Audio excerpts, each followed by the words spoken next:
గడిచిన కొద్ది కాలం క్రితం ప్రకటన గ్రంథాన్ని ధ్యానం చేయడం ప్రారంభం చేశాం. ప్రకటన గ్రంథం పరిశుద్ధ బైబిల్ గ్రంథంలోనే ఒక మిస్టీరియస్ బుక్. అది మిస్టరీ, బుక్ ఆఫ్ మిస్టరీ.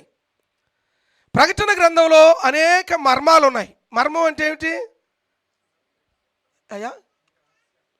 రహస్యం. అనేక రహస్యాలు ఉన్నాయి ప్రకటన గ్రంథంలో. ఎందుకు అన్ని రహస్యాలు ప్రభు దాచి ఉంచాడంటే, మీ అందరికీ గడిచిన కొంతకాలం క్రితం ఆల్రెడీ నేను జ్ఞాపకం చేశాను. భక్తుడైనటువంటి యోహాను, అనగా యేసుక్రీస్తు వారి యొక్క శిష్యుడైనటువంటి యోహాను ప్రభు వారు పిలిచి, ఆనాడు ఉన్నటువంటి రోమా ప్రభుత్వం వారు యోహాన్ని చంపాలని ఆశపడ్డారు.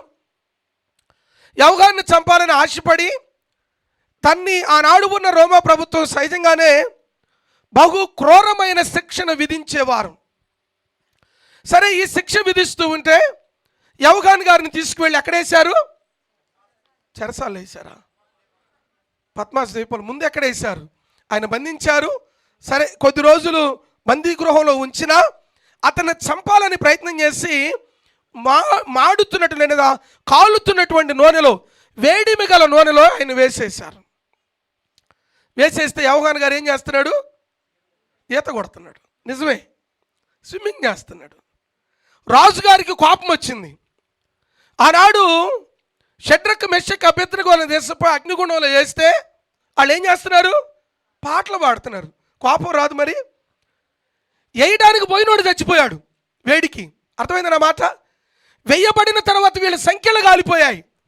సంఖ్యలు గట్టియా, జుట్టు గట్టిదా? మరి సంఖ్యలు కాలిపోయాయి, జుట్టు కాలిపోలా. అర్థమైంది నా మాట? దేవుడు ఎంత ఉన్నతమైన దేవుడో! నూనెలో పడవేయబడితే నూనె తన స్వాభావికమైన ధర్మం మరిచిపోయి కాళ్ళ. యోహాను గారిని చంపడం సాధ్యపడదు అని చెప్పి ఏదో ఒక రకంగా తను చంపాలి అని ఉద్దేశం కలిగి ఒక ద్వీపాన్ని కనుగొన్నాడు. ఆ రోజుల్లో రోమా ప్రభుత్వానికి ఎవరైనా మాట వినకపోతే, ఈరోజు భారతదేశంలో ఎవడైనా కరుడుగట్టిన నేరస్తుడు ఉంటే, అండమాన్ నికోబార్ దీవుల్లో ఉన్నటువంటి ఆ చెరసాలకు దేశపు వేసినట్లుగా ఇక్కడ కూడా ప్రియులారా వారిని తీసుకువెళ్ళి ఆ ఐలాండ్లో పడేసేవాళ్ళు. ఈ ఐలాండ్లో పడవేయబడిన తర్వాత యోహాను గారికి ఒక ప్రత్యక్షత కలిగింది. దేవుని యొక్క వాక్కు ఆ పద్మాసు ద్వీపంలో ప్రభువారు యోహానుతో మాట్లాడుతూ, యోహాను, జరగబోయే సంగతులు నీకు నేను చెప్పాలనుకున్నానని చెప్పాడు. అని చెప్పినప్పుడు యోహాను గారు, నేను సిద్ధం ప్రభువా, నువ్వు చెప్తే నేను రాసి సంఘానికి అందజేస్తాను అని చెప్పాడు. ఆ మాట చూడండి, 1వ అధ్యాయం 1వ వచనం. 1వ అధ్యాయము 1వ వచనం. ప్రకటన గ్రంథం 1వ అధ్యాయం 1వ వచనం. యేసుక్రీస్తు తన దాసులకు కనపరచుటకు దేవుడు ఆయనకు అనుగ్రహించిన ప్రత్యక్షత. ఈ సంగతులు త్వరలో సంభవించనయున్నవి.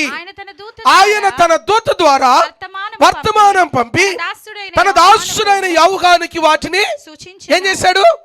యోహాను గారు ముందుగానే ప్రీషో చూశాడు. ప్రకటన గ్రంథంలో, అనగా యేసుక్రీస్తు వారి యొక్క రెండవ రాకడో ఏమి జరగబోతుందో ఈ విషయాలను గురించి దేవుడు మరుగుపరచడం లేదా దాచిపెట్టడం ఆయనకి ఇష్టం లేదు. సంఘానికి కానీ, విశ్వాసులకు కానీ, దేవుని బిడ్డలైన వారికి కానీ ఆ విషయాలను తెలియచేయాలని ఆయన ఆలోచన కలిగి ఉండి యోహానుకి వాటిని ప్రత్యక్షపరిచి మొదటి అధ్యాయం అంతా కూడా ప్రభువారు ఏమై ఉన్నాడో, ఆయన ఏ విధంగా ఉన్నాడో దేవునిని గూర్చి వర్ణిస్తూ ఉన్నాడు. అందుకనే ఈ ప్రవచన వాక్యంలో 3వ వచనం అంటాడు. 3వ వచనం చూడండి, 1వ అధ్యాయం 3వ వచనం, 2వ వచనము కూడా, అతడు దేవుని యొక్క వాక్యమును గూర్చి, యేసుక్రీస్తు సాక్ష్యమును గూర్చి తాను చూచినంత మట్టుకు సాక్ష్యం ఇచ్చెను కనుక ఈ ప్రవచన వాక్యము చదువువాడును వాటిని విని ఇందులో వ్రాయబడిన సంగతులు గైకొని వారును ధన్యులు అని జ్ఞాపకం చేశాడు. ఈ ప్రవచన వాక్యాలు వినటం మాత్రమే కాదు, ఈ ప్రవచన వాక్యాలను చదివేవారు, వాటిని విని వాటి చొప్పున బ్రతికేవారు ధన్యులు అని చెప్పి రాయమని యోహాను గారికి చెప్పాడు. యోహాను గారు దర్శనాన్ని చూస్తూ ఉన్నాడు. మొదటి అధ్యాయం అంతా కూడా దేవుడు ఏమై ఉన్నాడో, ఆయన గుణగణాలు ఏమై ఉన్నాయో రాయమని చెప్పినప్పుడు యోహాను గారు రాశాడు. 2వ అధ్యాయం నుండి 3వ అధ్యాయం వరకు ఆసియా మైనర్లో ఉన్నటువంటి, అనగా ఇప్పుడున్నటువంటి మోడర్న్ ప్రాంతంలో, టర్కీ ప్రాంతంలో ఉన్నటువంటి 7 సంఘాలకు 7 ఉత్తరాలు రాయమని ప్రభు వారు చెప్పాడు. ఆ 2 అధ్యాయాల్లో 7 సంఘాలకు 7 ఉత్తరాలు రాశాడు. ఆ తర్వాత 4వ అధ్యాయానికి మనం వచ్చినప్పుడు ప్రకటన గ్రంథం 4వ అధ్యాయంలో పరలోకములో ఆరాధన ప్రారంభమైంది. పరలోక పట్టణంలో ఒక ఆరాధన జరుగుతూ ఉంది. 4వ అధ్యాయం సహజంగానే మనందరం నేర్చుకునేది ఏమిటంటే సంఘము ఎత్తబడడం. సంఘము మధ్యాకాశానికి ఎత్తబడింది. మనందరము తెలుసుకున్నాం, లేదా మనందరము జ్ఞాపకం ఉంచుకోవలసిన ప్రాముఖ్యమైన సంగతి ఏమిటంటే సంఘము శ్రమల గుండా వెళ్ళదు. సంఘము యేసుక్రీస్తు వారు మధ్యాకాశమునకు వచ్చినప్పుడు, యేసుక్రీస్తు వారు మధ్యాకాశానికి రాగానే ఆయనను ఎదుర్కొనడానికి సంఘము వెళుతుంది. మహాశ్రమల కాలముల కంటే ముందుగా, 7 ఏండ్ల శ్రమల కాలము కంటే ముందుగా సంఘము మధ్యాకాశానికి ఎత్తబడుతుంది అన్న మాటను మనం చూసాం. పరలోకంలో ఒక తలుపు తెరవబడింది. తలుపు తెరబడి ఇక్కడికి ఎక్కిరము అని పిలిచిన వెంటనే సంఘము మధ్యాకాశానికి వెళ్ళడం, పరలోకములో జరిగినటువంటి ఆరాధన, ఈ సంగతులను గూర్చి మనం నేర్చుకుంటూ వచ్చాం. తర్వాత 5వ అధ్యాయంలోకి వచ్చినప్పుడు ప్రకటన గ్రంథం 5వ అధ్యాయం, ఇదంతా మీకు రివైండ్ చేస్తూ ఉన్నాను. 5వ అధ్యాయంలోకి వచ్చినప్పుడు యేసుక్రీస్తు వారు ఆ పరలోకములో లేదా యోహాను గారికి మరొక దర్శనాన్ని చూశాడు. చూసిన దర్శనం ఏమిటంటే పరలోకములో ఒక గ్రంథం కనపడింది, ఓ పుస్తకం కనపడింది. ఆ పుస్తకం కనపడితే ఆ పుస్తకంలో ఉన్న విషయాలు చదవాలని యోహాను గారు ఆశపడుతూ ఉన్నాడు. కానీ అవకాశం దొరకలే. సరే ఏమిటి దీని పరిస్థితులని చెప్పి ఆలోచన చేస్తూ ఉన్నప్పుడు ఇంకొక విషయం తనకు అర్థమైంది పిల్లరా. అదేమిటంటే ఆ గ్రంథం విప్పేవారు ఎవరు కనపడలా. యోహాను గారు కూర్చొని బిగ్గరగా ఏడుస్తూ ఉన్నాడు. బిగ్గరగా ఏడుస్తూ ఉండగానే 4వ వచనం చూడండి, 5వ అధ్యాయం 4వ వచనం, 5వ అధ్యాయము 4వ వచనం. ఆ గ్రంథము విప్పుటకైనను చూచుటకైనను యోగ్యుడు ఎవడును నాకు కనబడలేదని బహుగా యోహాను గారు ఏడుస్తూ ఉన్నాడు. ఎందుకంటే ఈ గ్రంథాన్ని ఎవరు చదవాలి? గ్రంథము విప్పబడకపోతే, గ్రంథము చదవకపోతే దేవుని యొక్క ఉద్దేశం ఎలా తెలుస్తుంది? దేవుని యొక్క ప్రణాళిక ఎలా తెలుస్తుంది? దేవుని యొక్క చిత్తాన్ని కనుగొనడం ఎలాగూ అని ఆలోచన చేస్తూ ఉండగా యోహాను గారికి ఒక వార్త అందింది. అదేమిటంటే ఆ గ్రంథం విప్పుటకు ఒకరున్నారు అని చెప్పి దేవదూత తన యొద్దకు వచ్చి, లేదా పెద్దలలో ఒకడు వచ్చి చెప్పినట్లుగా మనం చూస్తూ ఉన్నాం. 5వ వచనం చూడండి, ఆ పెద్దలలో ఒకడు ఏడవకము, ఇదిగో దావీదునకు చిగురైన యూదా గోత్రపు సింహము 7 ముద్రలను తీసి ఆ గ్రంథమును విప్పుటకై జయము పొందినని నాతో చెప్పిన. దేవునికి స్తోత్రం కలుగును గాక. యోహాను గారు ఏడుస్తూ ఉంటే, యోహాను గారు మీరు ఏడవకండి, ఆ గ్రంథాన్ని విప్పేవారు ఒకరున్నారు, విప్పగలిగిన సమర్థత కలిగిన వారు ఒకరున్నారు, జయము పొందిన వారు ఒకరున్నారు. ఆయన గొర్రెపిల్ల అయినటువంటి యేసుక్రీస్తు వారు, ఆయన దావీదు చిగురు, ఆ గ్రంథాన్ని ఆయన విప్పుతాడు అన్న మాటను జ్ఞాపకం చేసిన వెంటనే యోహాను గారికి కొంత ఉపశమనం కలిగింది. సరే గ్రంథాన్ని చదువుదాం అనుకునే లోపు మరొక బ్రేకింగ్ న్యూస్ తెలిసింది. ఆ గ్రంథం మీద 7 ముద్రలు ఉన్నాయి. ఈ 7 ముద్రలు ఎవరు విప్పాలి అని ఆలోచన చేస్తూ ఉంటే ఆ జయము పొందినటువంటి యేసుక్రీస్తు వారే ఆ 7 ముద్రలను విప్పుతాడు అని జ్ఞాపకం చేసినట్లుగా మనం చూస్తూ ఉన్నాం. గడిచిన కాలంలో నేను ముగించినప్పుడు 7 ముద్రలను దాదాపు నేను ముగించాను. 7వ ముద్ర ఒక్కటి మాత్రమే పెండింగ్ ఉంది. ఆ 7వ ముద్రని ముగించి ఈ రోజున మేబీ వచ్చే వారం 7 బోరలను గూర్చి మనం ధ్యానం చేయడానికి ప్రయత్నం చేద్దాం. ఆ 7 ముద్రలను గూర్చి గడిచిన కాలంలో మనం నేర్చుకున్నటువంటి విషయాలను ఒక్కసారి మనం గమనిద్దాం. 6వ అధ్యాయము ప్రకటన గ్రంథం 6వ అధ్యాయము మొదటి వచనాన్ని చూడండి దయచేసి. ఆ గొర్రెపిల్ల 7 ముద్రలను మొదటి దానిని విప్పినప్పుడు నేను చూడగా ఆ 4 జీవులలో ఒకటి రమ్ము అని ఉరుము వంటి స్వరముతో చెప్పుట వింటిని. మరియు నేను చూడగా ఇదిగో ఒక తెల్లని గుర్రము కనబడెను. దాని మీద ఒకడు విల్లు పట్టుకొని కూర్చుండి ఉండెను. అతనికి ఒక కిరీటం ఇయ్యబడెను. అతడు జయించుటకు బయలు వెళ్ళెను. సో యోహాను గారు చూసినప్పుడు పుల్లరా, ప్రకటన గ్రంథం 6వ అధ్యాయానికి వచ్చినప్పుడు యోహాను గారు చూసినది ఏమిటంటే, ఏదైతే గ్రంథాన్ని తను చదవాలనుకున్నాడో ఆ గ్రంథానికి 7 ముద్రలు ఉన్నాయి. సరే ఈ ముద్ర ఎవరు విప్పాలి, ఎవరు విప్పుతారు అని ఆలోచన చేస్తూ ఉంటే జయము పొందిన సర్వోన్నతుడైన యేసుక్రీస్తు వారు ఒక్కొక్క ముద్రను విప్పుతాడు అని తెలిసిన వెంటనే మొదటి ముద్ర గొర్రెపిల్ల అయినటువంటి యేసుక్రీస్తు వారు ఆ ముద్రను విప్పారు. మొదటి ముద్ర విప్పిన వెంటనే, మొదటి ముద్రను తెరిచిన వెంటనే ఒక గుర్రం మీద ఒక అతను కూర్చొని బయలుదేరాడు. మనందరం ధ్యానం చేస్తాం. గుర్రం మీద కూర్చొని ఒక అతను బయలుదేరాడు. అతను ఎలా ఉన్నాడో చూడండి.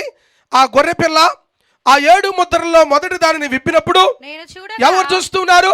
నేను చూడగా ఆ 4 జీవులలో ఒకటి రమ్ము అని ఉరువు వంటి స్వరముతో చెప్పుట వింటిని. మరియు నేను చూడగా ఏం కనపడింది? చెప్పాలి. ఏం కనపడింది? తెల్లని గుర్రం ఒకటి కనపడింది. దాని మీద ఒకడు విల్లు పట్టుకొని కూర్చుని ఉన్నను. అతనికి కిరీటం ఇయ్యబడిన ఉండెను. అతడు జయించుటకు బయలువెళ్ళెను. మనందరము తెల్లని గుర్రం అనగానే ఎవరనుకుంటాం? సహజంగానే ఏమనుకుంటాం? యేసుక్రీస్తు వారు బయలుదేరారు అనుకుంటాం. కానీ ముద్ర విప్పుతుంది యేసుక్రీస్తు వారు కదా. ఆ ముద్రలు తెరుస్తుంది యేసుక్రీస్తు వారు కదా. ఈ ప్రకటన గ్రంథంలో ద్వారా అనేకమైన విషయాలు చాలా ఫిగరేటివ్గా ఉన్నాయి. వాటిలో కొన్ని ఏమిటంటే 7 ముద్రలను గూర్చి, 7 సంఘములను గూర్చి, 7 దీపస్తంభములను గూర్చి, 7 ఉరుములను గూర్చి, 7 గుర్రములను గూర్చి, లేదా 7 సీల్స్ను గూర్చి అనేకమైన విషయాలు 7 అన్న సంఖ్య ఈ ప్రకటన గ్రంథంలో చాలా మార్లు కనపడుతుంది. అయితే యోహాను గారు చూసినప్పుడు గొర్రెపిల్ల అయినటువంటి యేసుక్రీస్తు వారు ఈ ముద్రను విప్పుతూ ఉన్నారు. యోహాను గారు చూస్తూ ఉన్నప్పుడు ఒక తెల్ల గుర్రం ఒకటి కనపడింది. గుర్రం మీద తెల్లని వస్త్రాలు ధరించిన ఒక వ్యక్తి కూర్చొని ఉన్నాడు. అతని చేతిలో విల్లుంది. అతనికి ఒక కిరీటం ఇవ్వబడింది. జాగ్రత్తగా పరిశీలన చేయాలి. చాలాసార్లు మనం అనుకునే మాట ఏమిటంటే ఇది ఖచ్చితంగా యేసుక్రీస్తు వారికి సాదృశ్యంగా ఉంది అనుకుంటాం. కానీ 100కి 100 పాళ్ళు తప్పది. ఈ బయలుదేరిన వ్యక్తి ఎవరో తెలుసా? అంత్యక్రీస్తు పిల్లరా, వెలుగుదూత వేషం వేసుకొని రక్షించబడిన వారిని సైతం మోసపుచ్చుటకై వాడు బయలు వెళ్ళినట్లుగా లేఖన భాగాల్లో మనం చూస్తాం. వీడు బయలుదేరి యేసుక్రీస్తు వారు లేదా గొర్రెపిల్ల అయిన క్రీస్తు ఒక్కొక్క ముద్రను విప్పుతూ ఉన్నప్పుడు ఒక్కొక్క గుర్రం బయటికి రావడాన్ని మనం చూస్తాం. మొదటి ముద్ర విప్పినప్పుడు తెల్లటి గుర్రము బయలుదేరినట్లుగా మనం చూస్తూ ఉన్నాం. గడిచిన కాలంలో మనం ఆల్రెడీ ధ్యానం చేశాం. ఎక్కువ సమయాన్ని నేను అక్కడ ఉండలేను, కానీ ఆ విషయాలను నేను క్లుప్తంగా జ్ఞాపకం చేస్తాను. సహజంగా ఈ అంత్యక్రీస్తు అనేవాడు 4 దశలలో బయటకు వచ్చాడు. 4 దశల్లో బయటకు వచ్చాడు. మొట్టమొదటిగా ఎలా వచ్చాడు? తెల్లని గుర్రం మీద వచ్చాడు. తెల్లని గుర్రం మీద వచ్చిన అతను తన యొక్క ఉద్దేశం ఏమిటంటే తన పరిపాలన స్థాపించడానికి వచ్చాడు. ఈ అంత్యక్రీస్తు అనేవాడు ఈ పరిశుద్ధమైన వస్త్రములు ధరించి తను పరిశుద్ధుడును అని చెప్పుకోవడానికి ప్రయత్నం చేశాడు. రెండవది సమాధానాన్ని స్థాపించడానికి వచ్చాను అని చెప్పాడు. మూడవది ఐక్యతను స్థాపించడానికి వచ్చానని చెప్పాడు. నాలుగవది నేను అభివృద్ధిని చేయడానికి వచ్చానని అంత్యక్రీస్తు చెప్పి ఆనాడు ఉన్నటువంటి ఆత్మీయ బిడలను మోసపుచ్చుటకై వాడు వచ్చినట్లుగా మనం చూస్తూ ఉన్నాం. మొదటి ముద్రను విప్పినప్పుడు ఆ తెల్లని గుర్రం మీద తను బయలుదేరి రావడం. ఈ ప్రపంచమంతా ఇప్పటికి కూడా 6 భాగాలుగా విడిపోయింది. ఎవరైనా చెప్పగలుగుతారా? ఈ ప్రపంచమంతా 6 భాగాలుగా విడిపోయింది. 6 భాగాల్లో మొదటి భాగం ఏమిటంటే అమెరికన్ యూనియన్ లేదా ఐక్యరాజ్య సమితి మనం చూస్తాం. రెండవది రష్యన్ యూనియన్. రష్యా వాళ్ళు మేమంటూ ఎవరికి తక్కువ కాదు, మాకు ఒక యూనియన్ ఉందని చెప్పి రష్యా వారు. తర్వాత యూరోపియన్ యూనియన్ అని ఒకటి ఉంది. యూరోపియన్ యూనియన్ వారు 3వ భాగంగా వారు ఉన్నారు. 4వది ఇస్రాయిలు వారు ఒక యూనియన్గా ఉన్నారు. 5వది టెర్రరిజం అనేది ఒక యూనియన్ ఉంది. 6వది ఇస్లాం లేదా ముస్లిం అనేవారు ఒక యూనియన్గా ఉన్నారు. ఈ ప్రపంచంలో పిల్లరా ఏ ప్రాంతమునకైనా వెళ్ళి చూడండి, ఈ 6 భాగాల వారు మనకు కనపడతారు. ఇటువంటి పరిస్థితులలో ఉన్నప్పుడు ఈ అంత్యక్రీస్తు ఏం చేస్తారంటే వారందరినీ ఐక్యపరుస్తాను, వారందరినీ ఒక్కటిగా చేస్తానని చెప్పి వారి మధ్యలోకి వచ్చి వారిని మోసపుచ్చడానికి బహు ప్రయత్నం చేస్తాడు. అందుకనే మొదటి ముద్ర విప్పినప్పుడు తెల్లని గుర్రం మనకు కనపడుతుంది, వాడు పరిపాలన చేస్తాడు. రెండవ ముద్ర విప్పిన వెంటనే ఎర్రని గుర్రం బయలుదేరుతుంది. ఎర్రని గుర్రము పిల్లారా యుద్ధమునకు సాదృశ్యముగా ఉన్నది. వాడు యుద్ధం చేయడానికి ప్రయత్నం చేస్తూ ఉన్నట్లుగా లేదా యుద్ధమును చేస్తూ అనేక మందిని సంహరిస్తున్నట్లుగా మనము చూస్తూ ఉన్నాం. అక్కడే చూడండి, అక్కడే చూడండి 3వ వచనం. ఆయన 2వ ముద్రను విప్పినప్పుడు రమ్ము అని 2వ జీవి చెప్పుట వింటిని. అప్పుడు ఎర్రని గుర్రము వేరొక గుర్రము బయలువెళ్ళెను. మనుషులు ఒకరిని ఒకడు చంపుకొనున్నట్లును సమాధానము లేకుండా చేయుటకు ఈ గుర్రము మీద కూర్చున్న వారికి అధికారము ఇవ్వబడను. క్రీస్తునందు ప్రియులారా, ఆత్మీయ బిడ్డలుగా గమనించవలసింది ఏమిటంటే, అంత్యక్రీస్తు అనేవాడు ఈ 4 గుర్రాల మీద వాడే వచ్చాడు. 4 గుర్రాలు బయలుదేరాయి కదా. ఏమేం కలర్ గుర్రాలు అయ్యి? ఒకటేమో తెల్లని గుర్రం, 2వది ఎర్రని గుర్రం, 3వది నల్లని గుర్రం, 4వది పాండువర్ణ రంగు కలిగినది, పాండపు రోగం, సావలేక బ్రతకలేక ఉన్నటువంటి గుర్రం. ఈ 4 దశల్లో వచ్చిన వాడు వాడే. అంత్యక్రీస్తు అనేవాడు వచ్చి ఈ 4 ముద్రలు విప్పినప్పుడు ఆ సంఘటనలు జరిగినట్లుగా మనం ప్రధానంగా చూస్తూ ఉన్నాం. 5వ ముద్ర, 6వ ముద్ర, 6వ ముద్ర వరకు మనం ధ్యానం చేశాం. ఈ రోజున ప్రాముఖ్యంగా 7వ ముద్రను విప్పినప్పుడు జరిగినటువంటి ఆ ఒక్క ఘట్టాన్ని మీ అందరి ఎదుట నేను ఉంచాలని ఆశపడుచు ఉన్నాను. 8వ అధ్యాయము 7వ అధ్యాయం వరకు కూడా ఒక్కొక్క ముద్ర విప్పబడడం జరిగిన పరిణామాలు మనం చూస్తాం. ఒకవేళ మీరు ఆ సందేశం వినకపోతే యూట్యూబ్లోనికి వెళ్ళి తప్పక దానిని వినవలసిందిగా దేవుని ప్రేమను బట్టి మనం చేస్తున్నాను. 8వ అధ్యాయం కొద్దాం. 8వ అధ్యాయం మొదటి వచనాన్ని ఒక్కసారి మనం గమనిద్దాం. 8వ అధ్యాయము మొదటి వచనం. ఆయన 7వ ముద్రను విప్పినప్పుడు పరలోకమందు ఇంచుమించు అరగంట సేపు నిశ్శబ్దముగా ఉండెను. అంతటా నేను దేవుని ఎదుట నిలుచు 7 దూతలను చూచి తిని వారికి 7 బూరలు ఇయ్యబడెను. చాలండి. క్రీస్తునందు ప్రియ దేవుని బిడ్డలారా, మనందరము నేర్చుకుంటున్న విషయం ఏమిటంటే, పరలోకములో ఒక గ్రంథము కనపడింది యోహాను గారికి. ఆ గ్రంథము కనబడినప్పుడు ఆ గ్రంథములో ఏముంది అని తెలుసుకునడానికి యోహాను గారు ప్రయత్నం చేస్తూ ఉంటే, ఆ గ్రంథమును తెరిచేవారు ఎవరు లేరు అని తనకు తెలిసినప్పుడు తను ఏడుస్తూ ఉన్నప్పుడు యేసుక్రీస్తు వారు ఉన్నారు అని కనుగొంటాడు. యేసుక్రీస్తు వారు ఆ గ్రంథమును విప్పుతున్నప్పుడు ఆ గ్రంథం మీద 7 ముద్రలు ఉన్నాయి. ఒక్కొక్క ముద్రను తను విప్పుతూ ఉన్నాడు. బైబిల్ గ్రంథంలో ఆశ్చర్యమైన విషయం ఏమిటంటే, ఒక్కొక్క 7 అనే సంఖ్య ముగిసేలోపు మరొకటి ప్రారంభం అవుతుంది. ఇంకొక మాటలో చెప్పాలంటే, ఉదాహరణకి 7 ముద్రలు ఉన్నాయి. 7వ ముద్ర ముగించబడుతున్నప్పుడు 7 బోర్లు ప్రారంభం అవుతాయి. 7 బోర్లు ముగిస్తున్నప్పుడు 7వ బోర ముగిసే సమయానికి 7 పాత్రలు ప్రారంభమవుతాయి. ఒకటి ముగిసిన తర్వాత మరొకటి ప్రారంభం అవుతూ ఉంటుంది. యేసుక్రీస్తు వారు ఇదంతా జరిగిస్తూ ఉన్న ఈ ప్రక్రియ లోపల 8వ అధ్యాయంలోకి వచ్చినప్పుడు ఒక ఆశ్చర్యమైన సంగతి మనకు కనపడుతుంది. కనపడిన సంగతి ఏమిటంటే, 7వ ముద్రను విప్పిన వెంటనే పరలోకములో అరగంట సేపు, అనగా 30 నిమిషాల పాటు నిశ్శబ్దం ఉంది. ఇది ఎలాగ సాధ్యం? అసలు పరలోకం ఎలా ఉంటుంది? పరలోకములో ఉండే పరిస్థితులు ఏమిటి? పరలోకములో ఉండేటువంటి విషయాలు ఏమిటి? పరలోకమునికి ఎవరైనా వెళ్ళొచ్చారా? వెళ్ళొస్తే వారు చెప్పిన సత్యాలు ఏమిటి? పరలోకానికి వెళ్ళిన వారు ఉన్నారు, మనం ధ్యానం చేశాం. పరలోకానికి వెళ్ళిన వారు చూసిన సంగతులను గురించి వారు వివరిస్తూ వచ్చారు. ఆ పరలోక పట్టణములో పిల్లరా నిత్యము స్తోత్రగానాలు ఉంటాయి. పరలోకములో దేవదూతలు ఉంటారు. పరలోకములో 24 మంది పెద్దలు ఉన్నారు. పరలోకములో దేవదూత సమూహములు ఉన్నారు. వీరందరూ కలిసి యేసుక్రీస్తు వారిని పరిశుద్ధుడు పరిశుద్ధుడు పరిశుద్ధుడు అని ప్రతిగానాలు చేస్తూ ఉన్నారు. ఇంత దివ్యమైన పరలోకములో అరగంట నిశ్శబ్దం ఏమిటి? ఇది దేనికి సాదృశ్యంగా ఉంది? అసలు ఈ నిశ్శబ్దం దేనికి సాదృశ్యం? ఏ సమయంలో అసలు నిశ్శబ్దంగా ఉంటాం?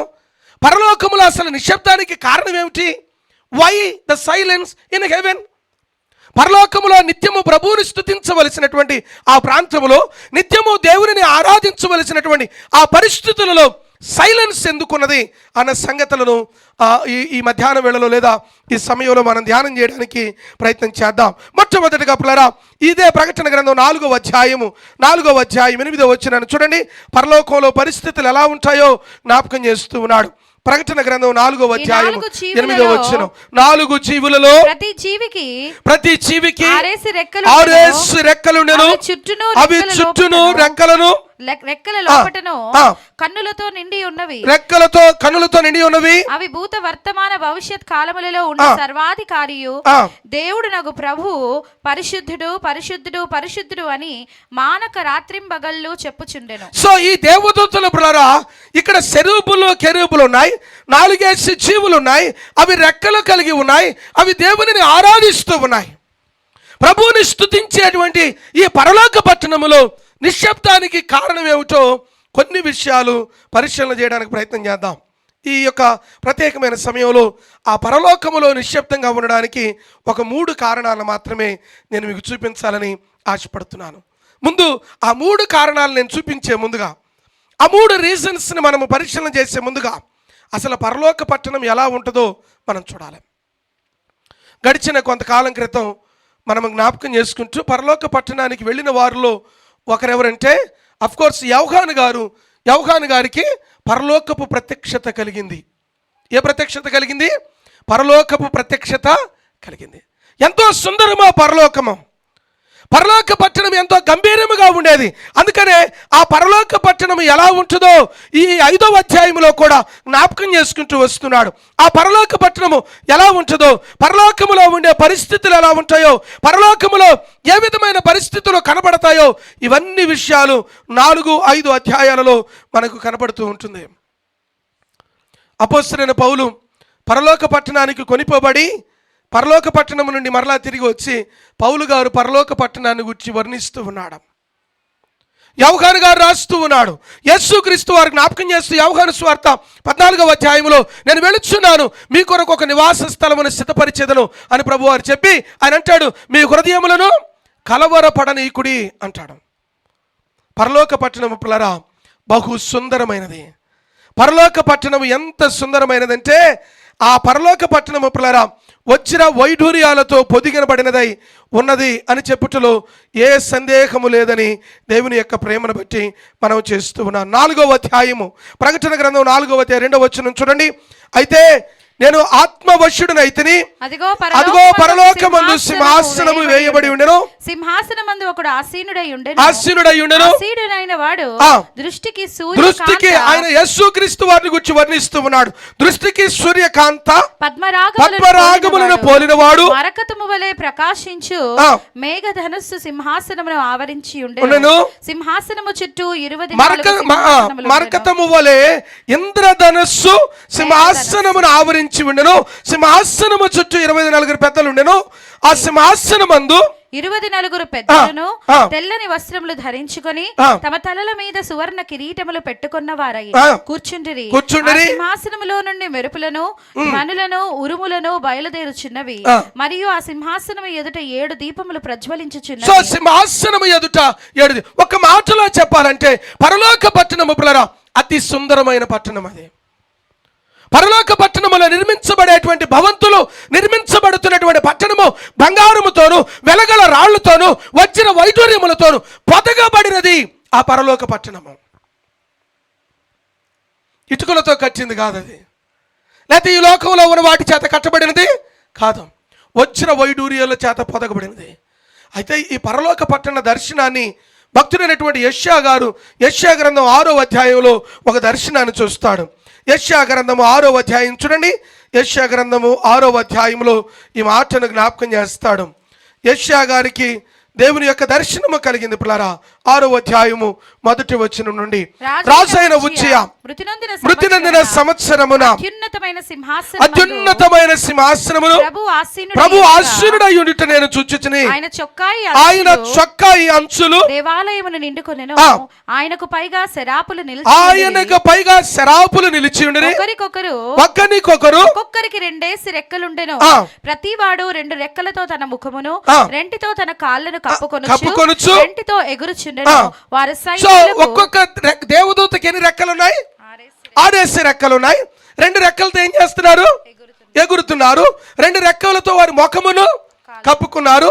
2 రెక్కలతో వారి దేహమును వారు కప్పుకొని వారు ఏం చేస్తున్నారంటే యెహోవా పరిశుద్ధుడు పరిశుద్ధుడు సర్వలోకము ఆయన మహిమతో నిండి ఉన్నదని గొప్ప స్వరముతో గాన ప్రతిగానాలు చేస్తున్నారు. గాన ప్రతిగానం అంటే ఉత్తర ప్రత్యుత్తరం. ఒక దేవదూత నిలబడి దేవుడు పరిశుద్ధుడు అనగానే మరొక దేవదూత దేవుడు పరిశుద్ధుడు అని చెప్తూ ఉన్నారు. ఒకరి తర్వాత ఒకరు ప్రభువుని స్తుతిస్తూ ఉన్నారు. పరలోక పట్టణం అంతా కూడా పిల్లరా అక్కడ ఆకలి దప్పులను, అక్కడ పిల్లరా ఆ కన్నీరు ఉండదు, అక్కడ ఇక మీదట ఈ లోకానికి సంబంధించిన ఏది ఉండదు అని జ్ఞాపకం చేస్తూ ఉన్నాడు. ఈ పరలోక పట్టణాన్ని గుర్చే ఈ ప్రకటన గ్రంథంలోనే అనేక విషయాలు వర్ణిస్తూ ఉన్నాడు. పరలోక పట్టణము ఎంత సుందరమైనదో, ఎంత గంభీరమైనదో, ఎంత గొప్పదో ప్రకటన గ్రంథంలో పిల్లరా జ్ఞాపకం చేస్తూ ఈ మాట అంటాడు. చూడండి, ప్రకటన గ్రంథం 22వ అధ్యాయము 21వ అధ్యాయం నుండి మనం చూద్దాం. 21వ అధ్యాయం నుండి మొదటి వచనం నుండి చూద్దాం. 2వ వచనం నుండి చూద్దాం. 2వ వచనం చూడండి. నేను నూతనమైన యెరూషలేము అను ఆ పట్టణము తన భర్త కొరకు అలంకరింపబడిన పెండ్లి కుమార్తె వలె సిద్ధపడి పరలోకమందున దేవుని యొద్ద నుండి దిగివచ్చుట చూచితిని. 22వ అధ్యాయం మొదటి వచనం చూడండి. మరియు స్ఫటికము వలె మెరియునట్టి జీవజలముల నది దేవుని యొక్కయు గొర్రెపిల్ల యొక్కయు సింహాసనము యొద్ద నుండి పట్టణపు రాజ వీధి మధ్యను ప్రవహించుట ఆ దూత నాకు చూపెను. ఆ నది యొక్క ఈవలను ఆవలను జీవ వృక్షముండెను. అది నెలకు ఫలించుచు 12 కాపులు కాయును.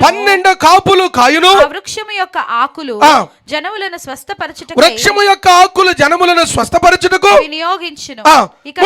చూడండి, ఇక మీదట శాపగ్రస్తమైనది ఏది ఉండదు. దేవుని యొక్కయు గొర్రెపిల్ల యొక్కయు సింహాసనము దానిలో ఉండును. ఆయన దాసులు ఆయనను సేవించుదురు. ఆయన ముఖ దర్శనము చేయుచుందురు. ఆయన నామము వారి నొసల్ల యందు ఉండును. రాత్రి ఇక ఎన్నడూ ఉండదు. దీపకాంతి అయినను సూర్యకాంతి అయినను వారికి అక్కరలేదు. అంటే కరెంటు బిల్లులు కట్టేది కూడా ఉందా లేదా చెప్పాలా? అక్కడ కరెంటుతో పని లేదు. అంత సుందరమైనది పరలోకం. జీవజలాలు ప్రవహిస్తూ ఉన్నాయి. ఏదేను తోట నుండి, ఏ జీవవృక్ష ఫలము నుండి తినుట ద్వారా ఆదాము అవ్వను ఏదేను వనం నుండి దేవుడు వెలగొచ్చాడు, అదే జీవవృక్ష ఫలములను తినే ఆధిక్యతను దేవుడు ఇచ్చాడు. ఆ పరలోకంలో ఇక కన్నీరు ఉండదు, ఆ పరలోకంలో ఇక శాపం ఉండదు, ఆ పరలోకంలో డ్యూటీలు చేసేది కూడా ఏమీ ఉండదు. ఇశ్రాయేలు జనాంగం ఐగుప్తు దేశం నుంచి విమోచించబడిన తర్వాత ఏం డ్యూటీ చేశారు? ఏం చేశారు? పాలు తేనెలు ప్రవహించే దేశం వరకు ఎన్ని సంవత్సరాలు పట్టింది? 40 సంవత్సరాలు. డ్యూటీ ఏం చేసి ఉండొచ్చు? ఏమి చేయలే. డ్యూటీ సైజింగ్ ఎందుకు చేస్తాం? తినడానికి తిండి, కట్టుకోవడానికి బట్టలు కావాలా, ఉండడానికి ఇంటి రెంట్ కట్టుకోవాలా, ఈ మూడే. సరే కూడబెట్టుకోవాలి, తర్వాత వాళ్ళు కూడబెట్టుకోవాలని ఈడు తినకుండా మొత్తం కూడబెట్టి కొడుకులకి ఇస్తే వాడు మెడబెట్టి బయటికి నెడితే ఈడు సంపాదించింది ఈడు తింటా కూడా లేకుండా పోయా. సరే, అది వేరే విషయం. గమనించవలసింది ఏమిటంటే ఆత్మీయ బిడ్డలుగా మనందరం జ్ఞాపకం చేసుకోవాల్సింది, ఆనాడు ఇశ్రాయేలు జనాంగం అరణ్యములో నడుస్తున్నప్పుడు 40 సంవత్సరాల పాటు రేయింబగళ్ళు సర్వోన్నతుడైన దేవుడు వారిని పోషించాడు. దేవుని స్తోత్రం కలుగునుగాక. బిగ్గరగా చెబుదాం మరి ఒకసారి, హల్లెలూయా. దేవుడు వారిని పోషించాడు. వారు ఏం కష్టపడి పనిచేయాల. మాంసం కావాలా ప్రభు అంటే కాళ్ళ దగ్గరికి మాంసాన్ని తీసుకొచ్చాడు. మంచినీరు కావాలంటే మోషేతో దేవుడు చెప్పాడు, పలానా బండను కొట్టమన్నాడు. ఆ బండను కొట్టిన వెంటనే నీరు వచ్చింది. వాళ్ళ జీవజలములు వారు తాగారు. ఆకలి దప్పులు లేనటువంటి రాజ్యంలోనికి విశ్వాసులుగా దేవుని బిడ్డలుగా మనం వెళ్ళబోతున్నాం. ఇంత సుందరమైన ఈ పరలోకంలో నిశ్శబ్దంగా ఉండడానికి కారణం ఏమిటి? ఏం జరిగి ఉండొచ్చు? అయితే దీని కొరకు అనేక ప్రతిపాదనలు ఉన్నాయి. వాటిలో ఒక 3 విషయాలని మీ ముందు ఉంచుతానని చెప్పాను కదా. ఆ 3 విషయాలు నేను త్వరగా జ్ఞాపకం చేయడానికి ప్రయత్నం చేస్తాను. మరలా ఆ లేఖన భాగానికి వద్దాం. ప్రకటన గ్రంథము 8వ అధ్యాయము మొదటి వచనాన్ని మరలా చదువుదాం. ఆయన 7వ ముద్రను విప్పినప్పుడు లోకమందు ఇంచుమించు అరగంట సేపు నిశ్శబ్దముగా ఉండెను. చాలండి. సో 7వ ముద్రను విప్పినప్పుడు పరలోకములో ఇంచుమించు అరగంట సేపు నిశ్శబ్దముగా ఉండెను. దాని తర్వాత మరొక మాట కూడా రాయబడి ఉంది, అద్భుతమైన మాట. దాన్ని నేను చెప్పాలనుకున్నాను. అంతటా నేను దేవుని ఎదుట నిలిచి ఉండు 7 దూతలను చూచితిని. వారికి 7 బూరలు ఇయ్యబడెను. 7 ముద్రలు అయిపోయాయి. 7 దూతలు కనపడ్డారు. వారికి 7 బూరలు ఇవ్వబడెను. మరియు సువర్ణ దుపార్తి చేత పట్టుకొని ఉన్న వేరొక దూత వచ్చి బలిపీఠము ఎదుట నిలవగా సింహాసనము ఎదుటనున్న సువర్ణ బలిపీఠం పైన పరిశుద్ధులందరి ప్రార్థనతో కలుపుటకై అతనికి బహు ధూప ద్రవ్యము ఇవ్వబడిను. పరలోకములో మొట్టమొదటిగా సైలెన్స్ అవ్వడానికి గల కారణం ఏమిటంటే, మొట్టమొదటి రీజన్ ఏమిటంటే, పరిశుద్ధుల యొక్క ప్రార్థన ఒక పాత్రలో పరలోకానికి తీసుకుపోబడ్డాయి. దేవుని స్తోత్రం కలుగును గాక. మరి ఒకసారి బిగ్గరగా చెబుదాం. సో పరిశుద్ధుల యొక్క ప్రార్థనలు, ఈ భూమి మీద మనం చేసిన ప్రార్థన చాలాసార్లు మనం అనుకుంటాం, మన ప్రార్థన దేవుడు వింటున్నాడో వింటలేదా. మనం చేసిన ప్రార్థనకు ప్రత్యుత్తరం రాకపోతే ఏమనుకుంటామంటే, maybe god is not listening me, దేవుడు నా ప్రార్థన వింటలేదేమో. ఒక మాట చెప్పనివ్వండి, ఇదే ప్రకటన గ్రంథం 5వ అధ్యాయము 8వ వచనం చూడండి దయచేసి. ప్రకటన గ్రంథం 5వ అధ్యాయము 8వ వచనం. ఆయన దాన్ని తీసుకునినప్పుడు ఆ 4 జీవులు వీణలను ధూపద్రవ్యములతో నిండిన సువర్ణ పాత్రను పట్టుకుని ఉన్నాం. ఆ 24 పెద్దలను ఆ గొర్రె పిల్ల ఎదుట సాగిలపడిరి. ఈ పాత్రలు పరిశుద్ధుల ప్రార్థనలు ఏమున్నాయి? ఆ పాత్రలో చెప్పాలా పరిశుద్ధమైన ప్రార్థన కాదు, పరిశుద్ధుల ప్రార్థన. పరిశుద్ధుల ప్రార్థనలు ఎక్కడ ఉంచబడ్డాయి? ఏ పాత్ర అది? చెప్పాలి. ఏ పాత్ర అది? బంగారపు పాత్రలో. ఇక్కడ కూర్చున్న వాళ్ళు ఎవరింట్లో అయినా బంగారపు పాత్రలు పెరుగు తోడు పెట్టడం అంత బంగారం ఎక్కడుంది పాస్టర్ గారు అంటారు సిస్టర్స్. బంగారం అంటే అయ్యా భలేవాణి చెప్పావు, నా పేరు మీద నా బండి చెప్తే ఏమీ లేదు. సరే, అయితే గమనించవలసినటువంటి మాట ఏమిటంటే, బంగారపు పాత్రలో ఏముంచబడిందంటే, బంగారపు పాత్రలో దేన్ని ఉంచారంటే పరిశుద్ధుల యొక్క ప్రార్థనలు ఈ బంగారపు పాత్రలో ఉన్నాయి. దేవుని స్తోత్రము కలుగును గాక. నువ్వు నేను చేసిన ప్రార్థన, నీవు నేను దేవుని సన్నిధిలో కార్చిన కన్నీరు, నీవు నేను దేవుని సన్నిధిలో చేసిన మనవి ఎక్కడికి పోదు. ఒక సత్యం ఏమిటంటే, నా ప్రార్థనలు దేవుని యొక్క సన్నిధిలో ఒక పాత్రలో ఉంచబడ్డాయి. పరలోకములో ఈ అరగంట సేపు నిశ్శబ్దం కావడానికి గల కారణం ఏమిటంటే, ఈ 30 minutes టైంలో ఆ 7వ ముద్ర విప్పినప్పుడు దేవదూత పిల్లరా ఆ పాత్రను తీసుకొని దేవుని సముఖమునకు వచ్చినప్పుడు పరలోకములో నిశ్శబ్దం అయిపోయింది. ఎందుకు 30 minutes అన్నది జ్యూవిష్ క్యాలెండర్ ప్రకారంగా వాళ్ళు ఒక థియరీ రాసుకొచ్చారు. వాళ్ళు ఏం రాసుకొచ్చారంటే, సహజంగానే 360 రోజులు కదా జ్యూవిష్ క్యాలెండర్ ప్రకారంగా. 360 డివైడెడ్ బై 24 అంటే ఒక దినమునకి 24 గంటలు ఉంటాయి కదా. 24 గంటలు డివైడెడ్ బై 360 డివైడ్ చేస్తే 15 అనే సంఖ్య వస్తుంది. హాఫ్ అన్ అవర్ అనగానే 7 రోజులు అన్న సంఖ్య వారు యూదుల క్యాలెండర్ ప్రకారం ఎబ్రీ భాషలో వారు డిఫరెన్షియేట్ చేశారు. సరే, మెట్టుకి ఏదైనప్పటికీ వారు చెప్తున్న ప్రతిపాదన ఏమిటంటే, అరగంట సేపు అన్నది దాదాపు 7 దినముల పాటు పరలోకములో ఈ నీతిమంతుల ప్రార్థన ద్వారా ఆరాధన జరిగిందన్నది సత్యం. సరే, ఎంతసేపు జరిగిందన్నది ప్రక్కన పెడితే, నీతిమంతుల యొక్క ప్రార్థన అనగా భూమి మీద విశ్వాసులు చేసిన ప్రార్థన, భూమి మీద దేవుని సన్నిధిలో నువ్వు కార్చిన కన్నీరు, ఒకవేళ దేవుడు వింటలేదు అని నీకు అనిపించిన, నా దేవుడు నీ ప్రార్థనను వింటున్నాడు అని జ్ఞాపకం చేసుకోవాలి.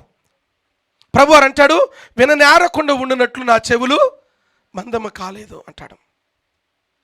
నా దేవుడు ప్రార్థనను ఆలకించే దేవుడు ఆయన. దేవుని సన్నిధిలో నువ్వు చేసిన ప్రార్థన ఎన్నడూ వ్యర్థంగా పోదాం. పలుమార్లు నేను చెప్తూ ఉంటాను కదా, జకర్యా లూకాసు వార్త 1వ అధ్యాయములో జకర్యా అతి పరిశుద్ధ స్థలములోనికి వెళ్ళినప్పుడు ప్రభు సన్నిధిలో జకర్యాతో చెప్పబడిన అద్భుతమైన మాట ఏమిటంటే, జకర్యా నీ ప్రార్థనలు వినబడ్డాయి అని చెప్పబడినట్లుగా మనము చూస్తున్నాం. 10వ వచనం చూడండి. జకర్యా లూకాసు వార్త 1వ అధ్యాయం 10వ వచనం. ధూప సమయమందు ప్రజల సమూహమంతయు వెలుపల ప్రార్థన చేయుచుండగా ప్రభుదూత ధూపవేదిక కుడివైపున నిలిచి అతనికి కనబడగా జకర్యా అతని చూచి తొందరపడెను, భయపడిన వాడాయను. అప్పుడు ఆ దూత అతనితో జకర్యా భయపడకుము, నీ ప్రార్థన ఏమైంది? వినబడింది. నా దేవుడు ఎటువంటి వాడు? ప్రార్థనను ఆలకించే దేవుడు ఆయన. ఒకవేళ ప్రార్థన చేసి నీవు నేను మర్చిపోవచ్చేమో, ప్రార్థన చేసి ఒకవేళ నీకు నాకు జ్ఞాపకం లేదేమో. My God is a God who remembers your prayers. ఆలస్యం అవ్వచ్చు కొన్నిసార్లు ఆలస్యం ఈ లోక ప్రకారంగా అయితే ఆలస్యం అమృత విషయం అంటారు కదా. నా దేవుని సన్నిధిలో అలా కాదు. ఆలస్యం జరుగుతుందంటే దేవుడు ఏదో నీకు బెటర్గా సిద్ధపరుస్తున్నాడు అని అర్థం. God is going to do the best. ఆలస్యం జరిగిన ఆ ఆలస్యంలో నుండి దేవుడు ఆశీర్వదించగలిగిన దేవుడు ఆయన. సో ఈ పరలోకములో ఎందుకు నిశ్శబ్దం ఉన్నదంటే మొట్టమొదటి కారణం ఏమై ఉండొచ్చు అంటే పరిశుద్ధుల యొక్క ప్రార్థనలు పిల్లరా, పరిశుద్ధుల యొక్క ప్రార్థన ప్రభు సన్నిధికి తీసుకురాబడినప్పుడు ఆ ప్రభు సన్నిధిలో నిశ్శబ్దమైనట్లుగా మనం చూస్తూ ఉన్నాం. ఇక్కడ వాడిన పదాలను మరొకసారి మనం చూద్దాం. ప్రకటన గ్రంథము 8వ అధ్యాయము 3వ వచనాన్ని చూద్దాం. మరియు సువర్ణ ధూపార్తి చేతబట్టుకొని ఉన్న వేరొక దూత. అంటే ఈ 7 దేవదూతలు కాదు, మరలా కన్ఫ్యూజ్ అవ్వద్దు. 7 దేవదూతలకి 7 బూరలు ఇవ్వబడ్డాయి. ఈ 7 బూరలు వారి చేతికి ఇవ్వబడిన తర్వాత మరొక దేవదూత అక్కడికి వచ్చినట్లుగా మనం చూస్తూ ఉన్నాం. మరొక దేవదూత వచ్చి బలిపీఠము ఎదుట నిలబడి ఉండగా సింహాసనము ఎదుటనున్న సువర్ణ బలిపీఠం. బలిపీఠం ఏ రంగులో ఉంది? అది బంగారపు బలిపీఠము తనకు కనపడింది. బలిపీఠము పైన పరిశుద్ధులందరి ప్రార్థన కలుపుటకాయ అంటే కింద పుట్ నోట్స్లో ఏముందంటే ఇచ్చుటకాయ అని రాయబడింది. చూసారా పుట్ నోట్లో? పరిశుద్ధుల యొక్క ప్రార్థన ఒక స్తుతియాగముగా, ఒక నైవేద్యముగా దేవునికి అర్పిస్తూ ఉన్నప్పుడు ప్రభు అంటాడు, దేవదూతలారా మీరు ఇక మౌనంగా ఉండండి. నా బిడ్డలు చేసిన ప్రార్థన, నా బిడ్డలు అర్పించిన స్తుతి యాగము, నా బిడ్డలు అర్పించినటువంటి లేదా వారు కాచిన కన్నీరు లేదా వారు అర్పించిన స్తుతి యాగం ధూపం వలె, ఒక నైవేద్యం వలె నా సన్నిధికి వచ్చినది. కాబట్టి మీరందరూ నిశ్శబ్దంగా ఉండమని దేవదూతలకు ప్రభు ఆజ్ఞాపించి ఉండొచ్చు. అందుకే 30 నిమిషాల పాటు పరలోకంలో నిశ్శబ్దాన్ని చూస్తాం. ఈ ఒక్క సందర్భంలోనే పరలోక పట్టణములు నిశ్శబ్దం చూస్తాం, మరెక్కడా చూడం. బైబిల్ గ్రంథంలో పలుమార్లు రాయబడిన మాట, ఇంచుమించు 150కి పైగా పలుమార్లు వ్రాయబడిన మాట ఏమిటంటే పరలోక పట్టణములో నిత్యము ప్రతిగానాలు ఉంటాయి, నిత్యము స్తోత్రార్పణ ఉంటుంది అక్కడ. ఈ ఒక్క సందర్భంలో మాత్రమే. ఇంతకీ నా ప్రశ్న ఏమిటంటే ఈ పరలోకంలో సైలెన్స్ అయిన ఈ టైంలో సంఘం ఎక్కడుంది? ఎక్కడుందమ్మా సంఘం? ఎవరు మాట్లాడట్లేదు? ఎవరైనా చెప్తున్నారా? ఒక బైబిల్ గ్రంథాన్ని ఇస్తాం మీకు, మిమ్మల్ని అందరిని ఫెయిల్ చేసి పడేయాలి, మామూలుగా కూడా కాదు. ఎక్కడుందన్నా? చిన్నగా వస్తుంది కాసేపు. మధ్యాకాశములో సంఘం ఉంది.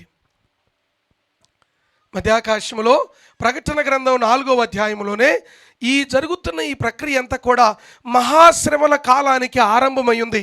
మధ్యాకాశమునకు సంఘము ఎత్తబడింది. ఎత్తబడిన ఆ సమయంలోనే ప్రజలందరూ లేదా నీతిమంతులు చేసిన ప్రార్థనలు అక్కడ అర్పణ జరుగుతున్నట్లుగా మనం చూస్తూ ఉన్నాం. దేవుని యొక్క వాక్యములో 141వ కీర్తన 2వ వచనాన్ని చూడండి. 141వ కీర్తన 2వ వచనం ప్లీజ్. దేవుని యొక్క వాక్యం ఈ విధంగా సెలవిస్తూ ఉంది. 141వ కీర్తన 2వ వచనం త్వరగా. నా ప్రార్థన ధూపం వలెను, నేను చేతులెత్తుట సాయంకాలపు నైవేద్యము వలెను నీ దృష్టికి అంగీకారమగునుగాక. దేవుని స్తోత్రం కలుగునుగాక. చెప్పాలా? ఆమేన్, హల్లెలూయా. కీర్తనాకారుడైన దావీదు అంటాడు, నా ప్రార్థన నీ సన్నిధికి ఎట్లా చేరాలి? ఓ ధూపంలాగా చేరాలి, సాయంకాలపు నైవేద్యం లాగా ఉండాలా. నైవేద్యాలు అర్పిస్తుంటారు, మీరు విన్నారు ఎప్పుడైనా? ఉదయకాలపు నైవేద్యం, సాయంత్రకాలపు నైవేద్యం. ఆత్మీయ బిడలగా ప్రార్థనా నైవేద్యాన్ని ప్రార్థన అనే ధూపము నిత్యము ప్రభు సన్నిధికి చేరాలి పిల్లరా. ప్రార్థన బహుశ్రేష్టమైనది. నువ్వు ప్రార్థన చేసి మర్చిపోవచ్చేం, కానీ నా యేసయ్య మర్చిపోవడం ఎందుకు? మందిరంలోనే ప్రార్థన చేయాలంటే మందిరానికి ఒక విశిష్టత ఉంది. నువ్వు ఇంట్లో ప్రార్థన చేసేదానికి, దేవుని మందిరావరణంలో ప్రార్థన చేసేదానికి చాలా వ్యత్యాసం. మీరు అనొచ్చు లాజిక్, ఇంట్లో చేసిన దేవుడే ఉన్నాడు, గుళ్ళో చేసిన దేవుడే ఉన్నాడు కదా, ఎందుకు యాడ్ చేసుకుంటే ఏముంది అనొచ్చు. నేను కాదంట్లా. ప్రత్యేకించబడిన స్థలం ఒకటి ఉంది, ప్రతిష్ఠించబడిన స్థలం ఒకటి ఉంది. దేవుని కొరకు ప్రతిష్ఠించబడిన, ప్రార్థన కొరకు ప్రత్యేకించబడిన స్థలం ఒకటి ఉంది. అందుకే కాబోలు దావీదు అంటాడు, నేను దేవుని యొక్క మందిరములో చిరకాలము నివాసము చేసేదను అంటాడు. దావీదు శ్రమ కలిగినప్పుడు మందిరానికి వెళ్ళాడు, సంతోషం కలిగినప్పుడు మందిరానికి వెళ్ళాడు. మనం శ్రమ కలిగినప్పుడు దేవుని మందిరంలో కనపడతాం, సంతోషం వచ్చినప్పుడు ఏడో కనపడతాం. దేవుని మందిరావరణంలో కనపడాలి. సత్యం ఏమిటంటే, నువ్వు చేసిన ప్రార్థన, నేను చేసిన ప్రార్థన ఎన్నడూ వ్యర్థంగా పోదు. ఆ పరలోక పట్టణముల పిల్లరా, ఆ 30 మినిట్స్ నిశ్శబ్దం అవడానికి గల కారణం ఏమిటంటే, నీతిమంతుల యొక్క ప్రార్థన ఆ బంగారపు పాత్రలు తీసుకురాబడి ఆ సువర్ణ బలిపీఠం యొద్ద ఆయన సన్నిధిలో స్తుతి నైవేద్యంగా అప్పగించబడ్డాయి లేదా అర్పించబడ్డాయి. కాబట్టి పరలోక పట్టణములు నిశ్శబ్దం ఏర్పడింది అన్న సంగతిని జ్ఞాపకం చేస్తూ ఉన్నాడు. ప్రార్థన ఎంత శక్తివంతమైనదంటే, నువ్వు ప్రార్థన చేసి మర్చిపోవచ్చు, నా యేసయ్య తప్పక ప్రతిఫలం ఇస్తాడు. అందుకని సమూయేలు అంటాడు, నేను ప్రార్థన చేయకుండా ఎట్లు పాపము చేసిన. ప్రార్థన చేయకపోవటం పాపము అంటాడు. ప్రభువారు ప్రార్థన చేయమని ఆజ్ఞాపించాడు, ప్రభువారు ప్రార్థన చేయమని ఆయన తెలియజేశాడు పిల్లలు. అంత మాత్రమే కాదు, యేసుక్రీస్తు వారు మాదిరిగా ఆయనే ప్రార్థన చేశాడు. వేకువనే లేచి, మార్కు సువార్తలో మనం చూస్తాం, ఈవెన్ హెబ్రీయులకు రాసిన పత్రిక 5వ అధ్యాయం 7వ వచనంలో ప్రభువారు ప్రార్థన చేసినట్లు మనం చూస్తూ ఉన్నాం. ఆదిమ సంఘానికి శ్రమ కలిగినప్పుడు ఆదిమ సంఘము చేసింది ఏమిటంటే ప్రార్థన చేశారు. పేతురుని తీసుకుపోయి చెరసాల్లో వేశారు. అప్పటికే యాకోబు చంపబడ్డాడు. ఇక పేతురు గారు రారు అనుకున్నారు, పేతురు గారు చచ్చిపోయినట్టే అనుకున్నారు. కానీ సంఘం అంతా ఏక మనస్సుతో ప్రార్థన చేస్తూ ఉంది. పేతురు ఆ చెరసాల నుండి దేవదూత ద్వారా విమోచించబడి, ఆ దేవదూత వచ్చి పేతురు గారు పడుకున్నాడు, పేతురు గారు లెగవండి, మీరు మీ చెప్పులు వేసుకోమంటే, ఎవరండి మీరు, ఎక్కడికి వెళ్ళాలంటే సంఘమంతా ప్రార్థన చేస్తూ ఉంది, అక్కడికి నువ్వు వెళ్ళాలా. మరి అన్నీ డోర్లు వేస్తున్నాయి, పెద్ద పెద్ద తాళాలు వేస్తున్నాయి, నేను చూసుకుంటా అని చెప్పి పేతురు గారిని ఆ గవిని బయట వరకు నడిపించి సంఘము యొద్దకు తీసుకొచ్చాడు. ఆదిమ సంఘము ప్రార్థన చేసినప్పుడు పేతురు పిల్లరా చెరసాల నుండి విడిపించబడ్డాడు. ఈ రోజున ఒకవేళ నువ్వు ప్రార్థన చేసినప్పుడు, ఒకవేళ చేసిన ప్రార్థన నువ్వు మర్చిపోవచ్చు, కానీ నువ్వు చేసిన ప్రార్థన నా దేవుని సన్నిధిలో ఆ బంగారపు పాత్రలో దాచబడి ఉంటుంది. నువ్వెంత ప్రార్థన చేస్తే పాత్ర అంత పెద్దగా ఉంటుంది. ఆత్మీయ బిడ్డలుగా ప్రార్థనను ఎన్నడూ నిర్లక్ష్యం. ఇంతకీ పరలోకంలో ఎందుకు నిశ్శబ్దము అంటే, పరలోకంలో నిశ్శబ్దానికి గల మొట్టమొదటి కారణం ఏమిటంటే, నీతిమంతుల ప్రార్థన ప్రభు సన్నిధికి తేబడినప్పుడు పరలోకంలో నిశ్శబ్దం కలిగింది. రెండవ థియరీ ఏమిటంటే, రెండవ విషయం ఏమిటంటే, పరలోకములో నిశ్శబ్దము కలగడానికి లేదా పరలోకములో సైలెన్స్ ఏర్పడడానికి రెండవ కారణము ఏమై ఉండొచ్చు అంటే, ఇదంతా కూడా వాస్తవానికి ఒక రీసెర్చ్ ఇది.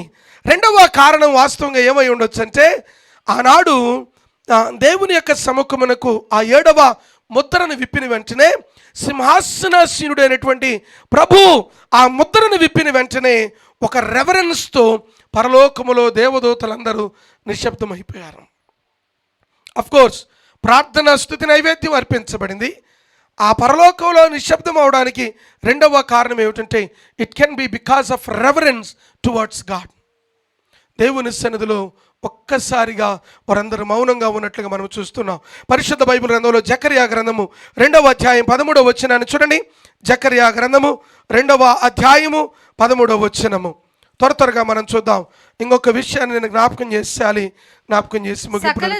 సకల జనులారా యెహోవా తన పరిశుద్ధమైన నివాసము విడిచి వచ్చుచున్నాడు.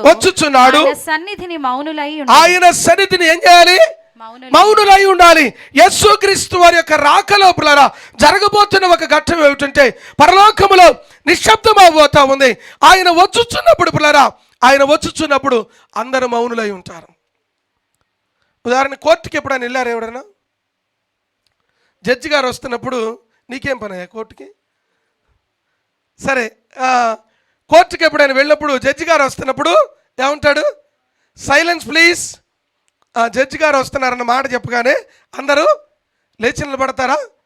టీచర్ గారు వచ్చినప్పుడు స్టూడెంట్స్ అందరూ ఏం చేస్తారు? చాలా సైలెన్స్గా ఉంటారు. పక్కకి వెళ్ళిపోతే లొల్లి స్టార్ట్ చేసేది మచ్చిందరే స్కూల్లో. నిజం, టీచర్ ఉన్నంతసేపే సైలెన్స్, తర్వాత తమ ఇష్టానుసారం.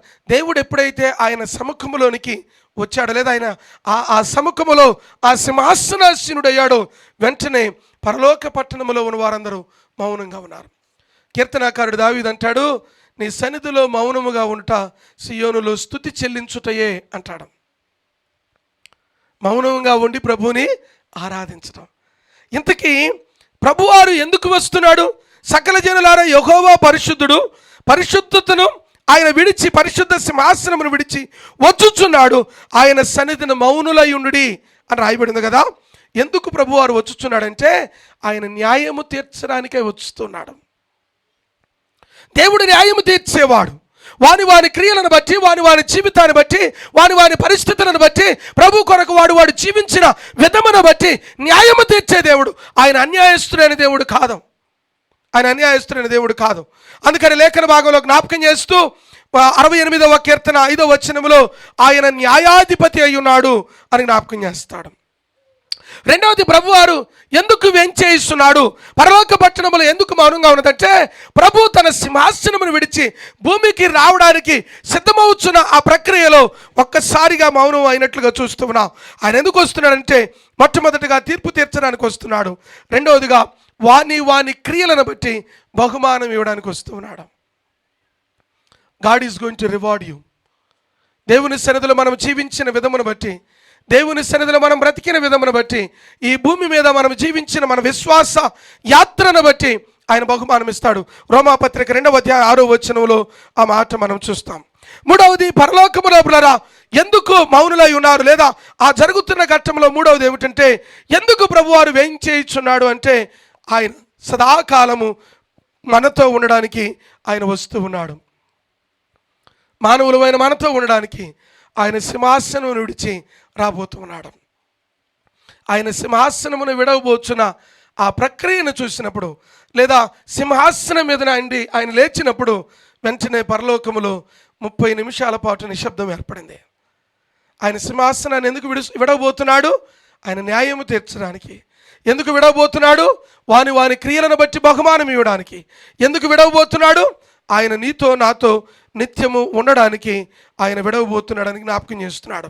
యెషయా గ్రంథము 57వ అధ్యాయము 15వ వచనాన్ని చూడండి. యెషయా గ్రంథము 57వ అధ్యాయము 15వ వచనం ఈ మాటను జ్ఞాపకం చేస్తున్నాడు. యెషయా గ్రంథము 57వ అధ్యాయము 15వ వచనం.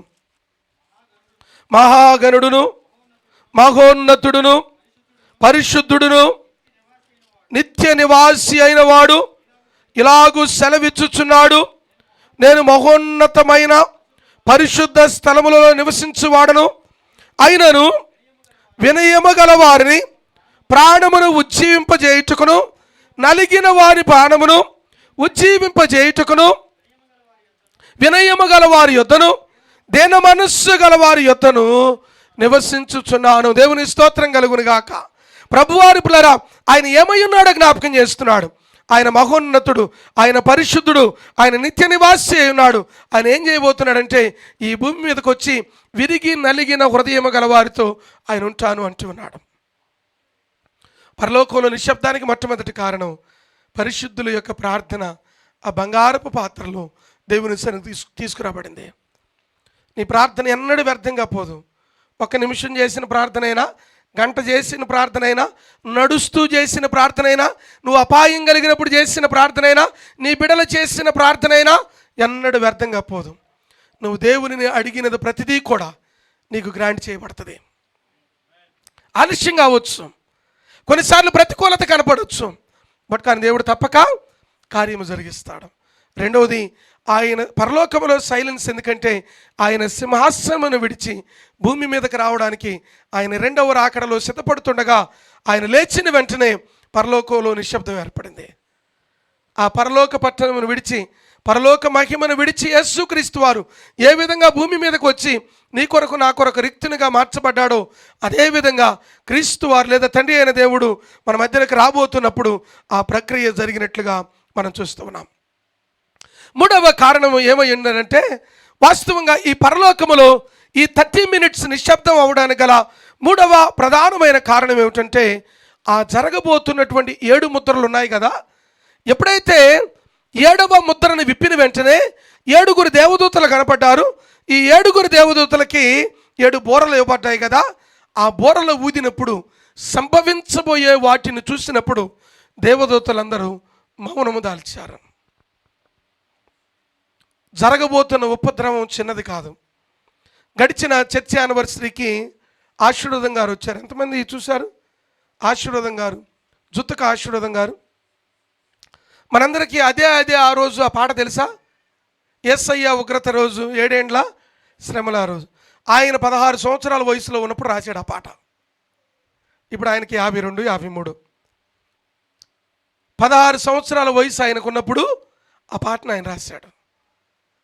అదే ఆ రోజు యేసయ్య ఉగ్రత రోజు. కోరస్ పాడదామా దయచేసి, ప్లీజ్ కోరస్ పాడదామా దాన్ని. అదే ఆ రోజు యేసయ్య ఉగ్రత రోజు, 7 ఏళ్ల శ్రమల రోజు, పాపులంత ఏడ్చే రోజు. అదే ఆ రోజు వడగళ్ళు కురిసే రోజు, భూమి సగం కాలే రోజు, వడగళ్ళు కురిసే రోజు, భూమి సగం కాలే రోజు, నక్షత్రము రాలే రోజు, నీరు చేదు అయ్యే రోజు,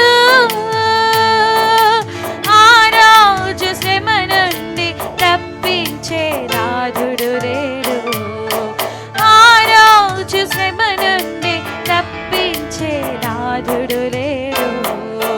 అదే ఆ రోజు యేసయ్య ఉగ్రత రోజు, 7 ఏళ్ల శ్రమల రోజు, పాపులంత ఏడ్చే రోజు. ఆమేన్. నిజమే కదా. ఆ 7 ఏండ్ల శ్రమలో కలగబోతున్నటువంటి ఈ 7 బోరలు ఊదుతున్నప్పుడు జరుగుతున్నటువంటి పరిణామాలను గూర్చి ఒక్కసారిగా వినగానే పరలోకములో దేవదూతలందరూ కూడా నిశ్శబ్దమైపోయారని మరొక ప్రతిపాదన. ఏది ఏమైనప్పటికీ పిల్లారా, దేవుని బిడ్డలుగా మనం గమనించవలసింది ఏమిటంటే, మనందరికీ ఉపశమనమైనటువంటి లేదా మనందరి ఆత్మీయ జీవితాలకు ఆశీర్వాదకరమైన సంగతి ఏమిటంటే, పరలోకములో నిశ్శబ్దంగా ఉన్నటువంటి ఆ సమయంలో నీతిమంతుల యొక్క ప్రార్థన స్తుతి యాగముగా దేవునికి అర్పించబడడం అనేది గొప్ప ధన్యత. స్తుతి నైవేద్యముగా అర్పించబడింది. ఈ 7 బోరలు ఊదబడబోతూ ఉన్నాయి. 7 ముద్రల ప్రభు వారు విప్పాడు. 7వ ముద్రను విప్పిన వెంటనే పరలోకంలో నిశ్శబ్దం ఏర్పడింది. 7వ ముద్ర విప్పిన వెంటనే 7 బోరలు ప్రారంభమయ్యాయి. ఒక్కొక్క బోర ఊదబడుతున్నప్పుడు, ఒక్కొక్క బోర ఊదినప్పుడు ఒక్కొక్క సంఘటన జరిగింది. ఒక్కొక్క బోర ఊదినప్పుడు ఒక్కొక్క ఉపద్రవం జరిగింది. భూమి మీద అంతకుముందు ఎన్నడూ జరగనటువంటి శ్రమ. ఈ 7 బోరలు ఊదబడేటప్పుడు దీనికంటే మరణము మేలు, చనిపోదామని ప్రయత్నం చేసేవాళ్ళు అనేక మంది ఉంటారు. కానీ మరణం రాదే,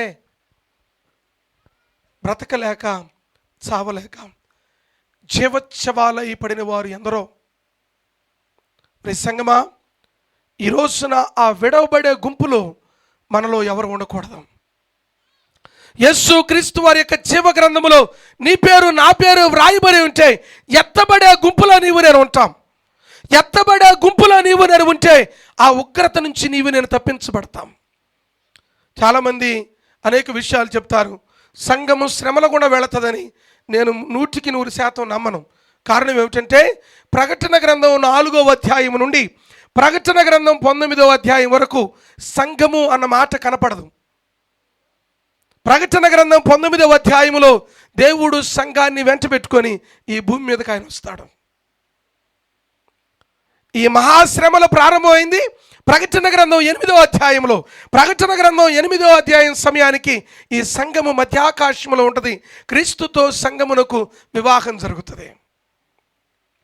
దేవుని స్తోత్రం కలుగును గాక. ఈ రోజున ఆత్మీయ బిడలుగా పరలోకములో నిశ్శబ్దంగా ఉన్నప్పుడు నీ స్తుతి ఆరాధన దేవుని సన్నిధికి చేరునుగాక. నిత్యము దేవుని సన్నిధిలో స్తుతి నైవేద్యములు అర్పించే బిడలముగా ఉందుముగాక. నువ్వు గృహంలో ఉన్నా, మందిరములో ఉన్నా, ఉద్యోగంలో ఉన్నా, ఏ ప్రాంతంలో ఉన్నా నీవు నీ కుటుంబము నిత్యము దేవునిని ఆరాధించే బిడలుగా ఉందురుగాక. స్తుతి నైవేద్యము దేవుని సన్నిధికి చేరే విధముగా ఉండునుగాక. ఇదే ప్రకటన గ్రంథంలో 8వ అధ్యాయం 4వ వచనాన్ని చదివి నేను ముగిస్తాను. 8వ అధ్యాయం 4వ వచనం మరలా చదువుదాం. అప్పుడు ఆ ధూప ద్రవ్యముల పొగ పరిశుద్ధుల ప్రార్థనలతో కలిసి ధూపం వేయబడింది. ఆ ధూప ద్రవ్యముల యొక్క పొగ పరిశుద్ధుల ప్రార్థనలతో కలిసి దూత చేతిలో నుండి పైకి లేచి దేవునికి స్తోత్రం కలుగును. ఎక్కడికి చేరింది అది? పరిశుద్ధుల యొక్క ప్రార్థనలు దేవుని సన్నిధికి స్తుతి నైవేద్యములు అర్పించబడ్డాయి. ఈ రోజున ప్రియ సంగమా, ప్రియ ఆత్మీయ బిడలారా, ఆత్మీయులమైన మనందరం గమనించాలి. పరలోకంలో నిశ్శబ్దం అవడానికి 3 కారణాలు. ఒకటేమో పరిశుద్ధుల ప్రార్థన ప్రభు సన్నిధికి చేరినప్పుడు పరలోకంలో నిశ్శబ్దమైంది. రెండవది, పరలోకమును విడిచి ప్రభు భూమికి రానై ఉన్నాడు కదా, ఆయన సింహాసనం మీద లేచిన వెంటనే దేవదూతలందరూ కూడా నిశ్శబ్దం అయిపోయారు. దూత ఆ స్తుతి యాగాలు లేదా ఆ గాన ప్రతిగానాలు ఆగిపోయాయి. మూడవది పిల్లరా, ఆ రాబోతున్నటువంటి ఆ 7 బోరలు ఊదినప్పుడు సంభవించబోయే వాటిని చూసినప్పుడు దేవదూతలు ఒక్కసారిగా నివ్వెరపోయి అందరూ కూడా పరలోకంలో మౌనం దాల్చారు. సహజంగా ఎప్పుడు మౌనం దాలుస్తాం? ఎవరైనా చనిపోయినప్పుడు కదా. ఈ లోకంలో వారికి శాంతి కలగాలని నేను అప్పుడప్పుడు చెప్తుంటా. క్రైస్తవులు ఎప్పుడైనా ఎవరైనా చనిపోయినప్పుడు రెస్ట్ ఇన్ పీస్ అని రాయకూడదు. సహజంగా మనం రాసేస్తాం ఏమని, RIP అని రాస్తాం. రెస్ట్ ఇన్ పీస్ ఎవరికి కావాలి? సమాధానం లేకుండా ఏడేడి తిరిగేవాడికి కావాలా? నువ్వు ప్రభువు నమ్ముకొని ఉన్నాడు అయితే పరలోకం వెళతాం. పెట్టి మీద సమాధి మీద ఏమో క్రీస్తునందు మృతులైన మృతులు ధన్యులని రాస్తాడు, కిందేమో రెస్ట్ ఇన్ పీస్ అని రాస్తాడు. దేవుని సన్నిధిలో ఉంటే సమాధానం ఏముంటుంది కదా. ఇక సమాధానంగా ఉండాల్సిన పనే ఉంది. కాబట్టి ఆత్మీయ బిడలుగా మనం గమనించవలసిన మాట ఏమిటంటే, దేవుని యొక్క వాక్యములో చెప్పబడినట్లుగా మొట్టమొదటిగా పరలోకంలో నిశ్శబ్దానికి కారణం పరిశుద్ధుల ప్రార్థన. రెండవది, దేవుడు ఆయన సింహాసనాన్ని విడిచి భూమి మీదకి రానయ్యున్నాడు కాబట్టి ఆ దృశ్యమును చూసినప్పుడు దేవదూతలు మౌనం దాల్చారు. మూడవది పిల్లరా, జరగబోతున్నటువంటి ఆ మహాశ్రమల కాలం అది చూసిన వెంటనే దేవదూతలు మౌనము దాల్చినట్లుగా మనం చూస్తూ ఉన్నాం. కాబట్టి ఆత్మీయులుగా ఈరోజు మనం నేర్చుకోవలసిన పాఠం ఏమిటంటే, ప్రభు సన్నిధిలో నువ్వు చేసిన ప్రార్థన ఎన్నడూ వ్యర్థంగా పోదాం. ఎక్కడ దాచబడుతుందో తెలుసా? బంగారపు బలిపీఠం యొద్ద బంగారపు పాత్రలో నీ ప్రార్థన ఉంచబడుతుంది. దేవుని సన్నిధిలో నువ్వు చేసిన ప్రార్థన ఎన్నడూ ఇతరుల కొరకు చేసిన ప్రార్థన కావచ్చు, నీ కొరకు నువ్వు చేసుకున్న ప్రార్థన కావచ్చు, ప్రభు పరిచర్య కొరకు నువ్వు చేసిన ప్రార్థన, ఏ ప్రార్థన అయినా కానీ నువ్వు చేసిన ప్రార్థన ఎన్నడూ వ్యర్థంగా పోదు. తల్ల ఉంచుదాం, కళ్ళ మూసుకో. ప్రభువా నీ కొందనాలు, ఈ ప్రత్యేకమైన సమయంలో విత్తబడిన వాక్యమును బట్టి నీకు స్తోత్రమయ్యా. నాయన ఇదిగో తండ్రి, మా హృదయములలో నీరు కట్టి ఫలింప చేయండి తండ్రి. మీ కొందనాలు కూడిన ప్రతి బిడను పేరు పేరు వరుసను మీరు జ్ఞాపకం చేసుకునమని, దీవించి ఆశీర్వదించమని నాయన, తద్వారా మీ నామమునకే మహిమ ఘనత ప్రభావాలు మీరు పొందుకుంటారని నమ్ముతూ మరి ఒకసారి విత్తబడిన వాక్యం ప్రభువా మా హృదయాల్లో మీరు పదిలపరచమని యేసు ప్రభు పేరట అడిగి వేడుకొనుచున్నాము తండ్రి. ఆమేన్, ఆమేన్.